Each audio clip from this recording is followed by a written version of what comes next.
ముందు ముందుకు యొక్క దేవసభ చేరవచ్చాను కదా, ఒక్కసారి ఈ యొక్క దేవసభకు నమస్కారం చేస్తున్నాను కాక. రామ రామ జయ రామయ్య రామయ్య రామ రామ రామ జయ రామయ్య రామ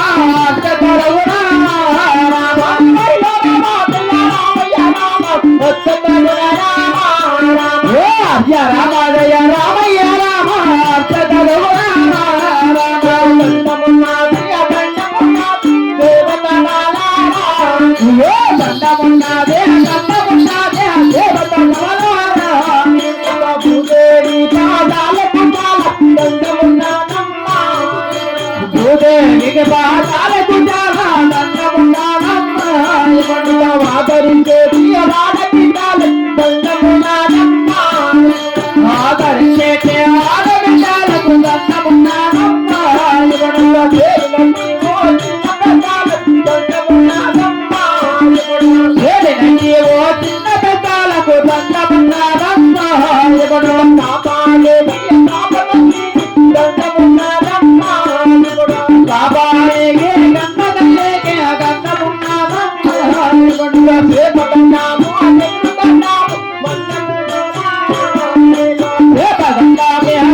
నీ పిల్లలు కట్టండి. నేను మీ అమ్మరా? కాదమ్మా, నువ్వే మా అమ్మవే.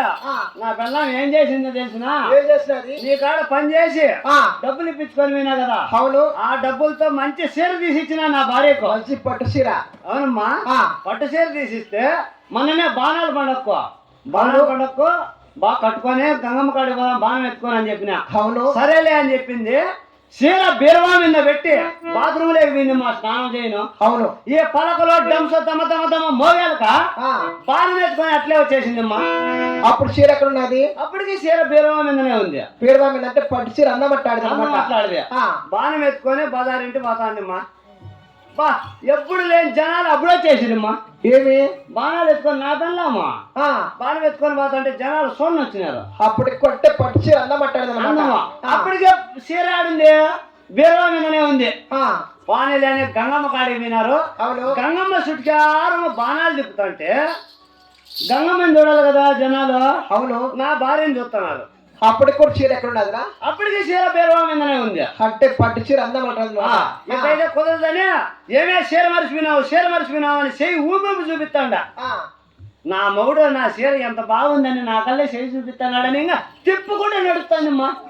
అప్పటికి కూడా చీర ఆడింది. అప్పటికి చీర బీరువా మీదనే ఉంది. పానీలని గంగమ్మ కాడ టెంకాయలు కొట్టుకున్నారు. తిరగా వచ్చేటప్పుడు ఇట్లా బజారింటి పైప్ లైన్ పగిలిపోయి నీళ్లు వారింటి పోతాన్నాయమ్మా. ఈ బుడదలో నా చీర నానిపోతుంది, కొంచెం ఎగజెక్కున్నామని చెయ్యి ఇట్లా పెట్టి ఇక్కడ ఇట్లా అనిందమ్మా. అప్పటికి చీర ఆడుంది బీరువా మీదనే ఉంది. చీర మర్చిపోయి అట్లే వచ్చేసిన తీసుకుంది. అప్పుడు తమ ఇంట్లోకి దూరుకుండే. నీ పెళ్ళాం కాదు, అందుకే ఆ చీర ఇట్లా మర్చిపోయినావా కట్టుకొని వచ్చినావని చెక్ చేస్తానులే అమ్మా. మహామంత్రి సరే కానీ నేను ఎవరైనది నా పల్లెపట్టణం కులగోత్ర నామాగీతం సదుపాయంగా తెలుపుతా వింటావా? అలాగే తెలుపుతా విన్ను. ఔరా వినరా భారత వీర కుమార వీరమోదిని